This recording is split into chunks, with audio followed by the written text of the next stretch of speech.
Misty here with Luna Moon Stand Up Paddleboard Yoga, and this video is going to be talking about the board that you just purchased, which is either the Evolve Inflatable, which we use for class, and it's the Lotus yoga board, or you've got the Movement board, which is right here in front of me. And I want to talk about the pieces that you have received. So in your kit, it's a full complete kit for either board. It's the roller bag. It's the, actually the repair kit's my hand. I'll cover that. The fin, a adjustable paddle, and then you are also going to get a pump to really pump up your board. So with all of those pieces, I just want to cover some few things that get very misleading. Sometimes very often confusing. I know when you leave here, you're super excited, you got your brand new board, and you may not understand how all the parts go together. It can happen to anybody, and really it's quite simple.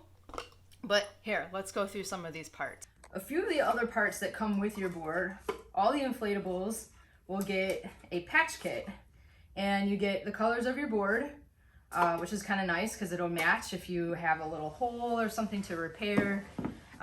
Here's the glue that comes with it, so you want to hold on to that, keep that nearby, and be thinking, what in the world is that for?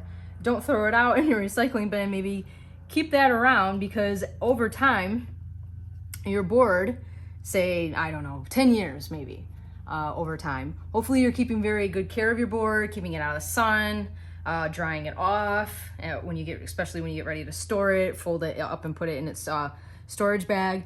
But over time, D-rings, O-rings, they may lose their touch. But this little piece connects right in there, and this whole piece comes out. So if you ever had a slow leak without any holes, not sure where it's coming from, you may want to check and see if this thing is even tight enough. You may even want to pull it all the way out and take a look at the O-ring. So this is a brand new board.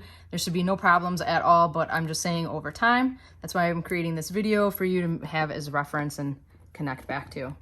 So the next piece that came with your board is your hand pump to inflate the board. So it came with a hose, and the hose to inflate connects to the front, which it'll say out, meaning air is going out into your board.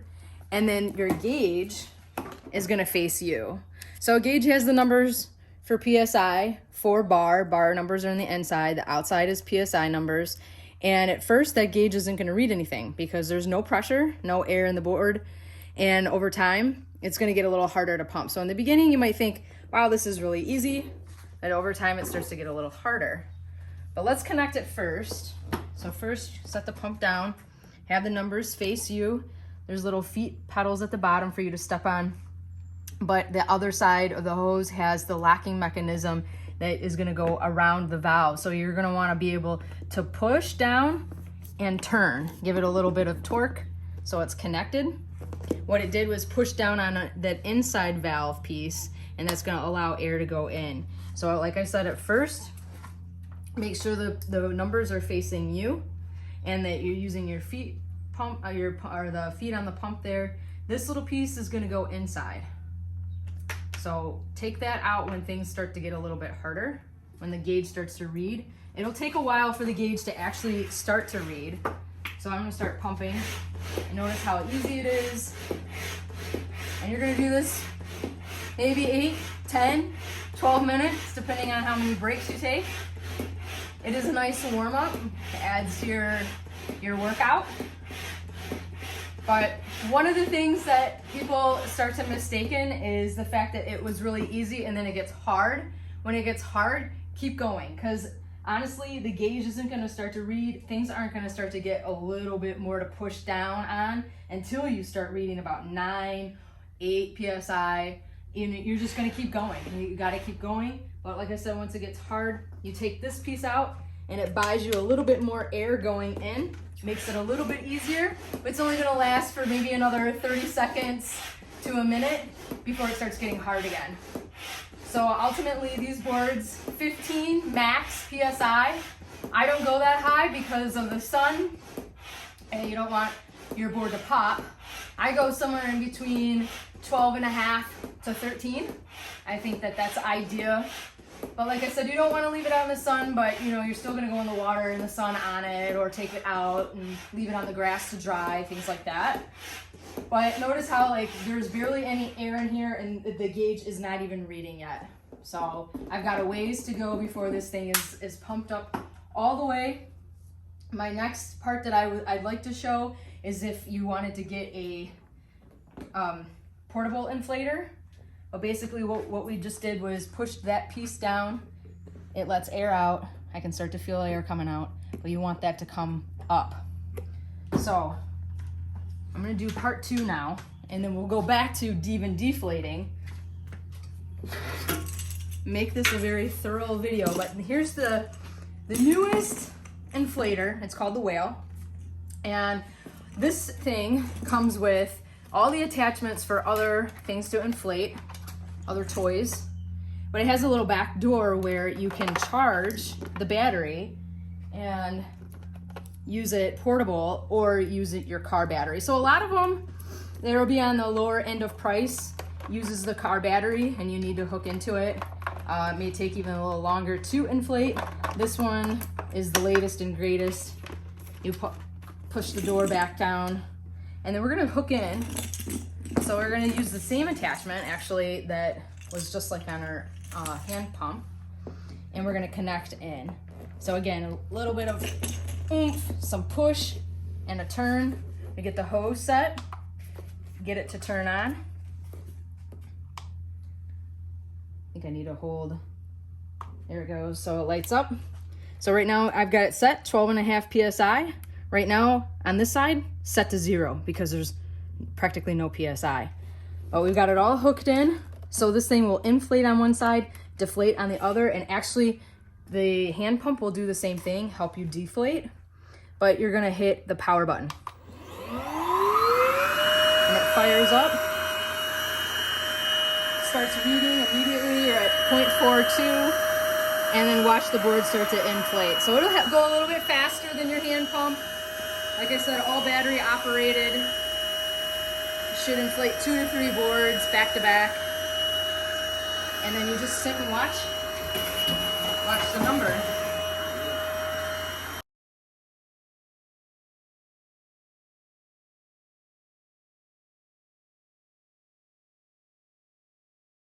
I just want to show off one of the most common mistakes.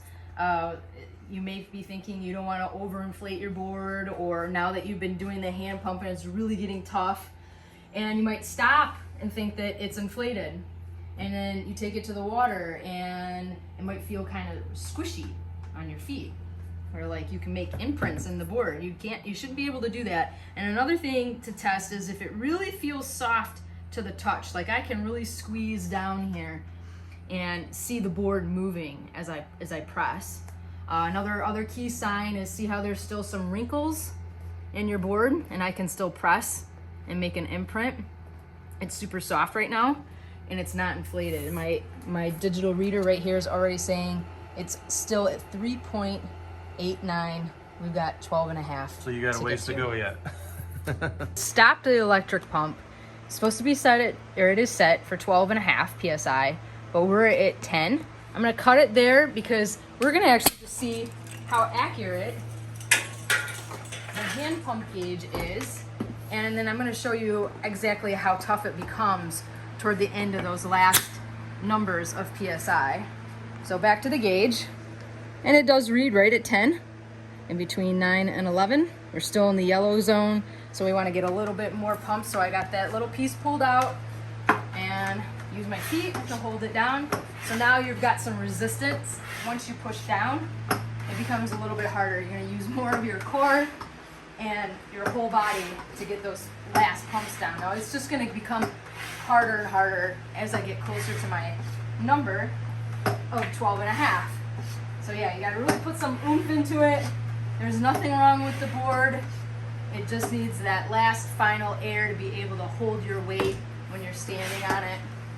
It wants to be completely full without any creases in it, so. Okay. So now the next thing to do, we got the board upside down. It's completely inflated, hard to the touch. We're gonna focus right on the fin box.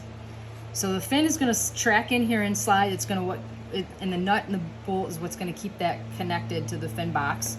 The curve of the fin, you're gonna want that facing forward toward the nose of the board. That's what's gonna cut through the water. And basically, they have these little notches like molded into the fin, all one piece. And then you've got the nut that's gonna come up front and really secure it down into the fin box. So one of the mistakes is putting in the wrong end first and then leaving it as so. And really what you wanna do is, we're gonna play the game of operation here, because there is a tracking lever in here that you take these pieces and get them to connect in there. So you, like I said, play a little game of operation here. You're gonna slide it forward and then slide it back. And the next part is you're gonna take your fin nut and bolt. You want that little washer to do the same thing, track down inside there. So like I said, remember that game operation, and slide that forward just like that. And you're gonna want to take the nut out, because we're gonna attach it to the fin. So then literally just hinge forward. I'd keep the fin about right in the middle of the fin box, so you got space in front and back. And then we're gonna line this up,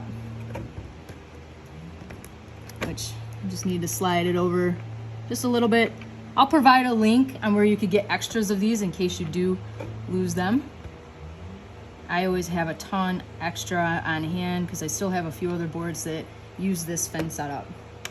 So all boards are different, just like cars. Just gotta take care of them, keep them out of the sun, cover them, protect them, dry them off. So anyway, we got the fin now, it's attached. Keep rotating that until you can't anymore. You don't have to go too hard. You don't have to use a lot of pressure, but just enough there. It should be no wiggle, and then you're completely ready to go. The next thing we would do is flip the board. And I just want to show the bungees. We provide your life jacket. Those are required. Your personal flotation, PFD. If you have a non-wearable one, like the orange bright ones, traditional ones, you can just bungee them up front.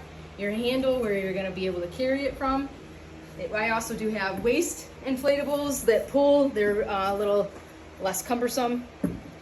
Then your leash. I recommend a leash. It keeps you attached to the board, but you would hook it right here onto the back.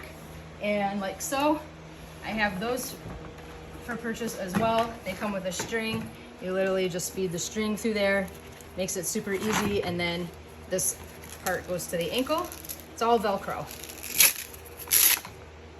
And that's, if you have any more questions for me, please get a hold of me via text, phone call, whichever. Come to a class. You get a percentage off on a class pack for the summer, even if you don't bring your board to one of the classes. But just let me know if you're not bringing your board to class so that I have enough. But all is good.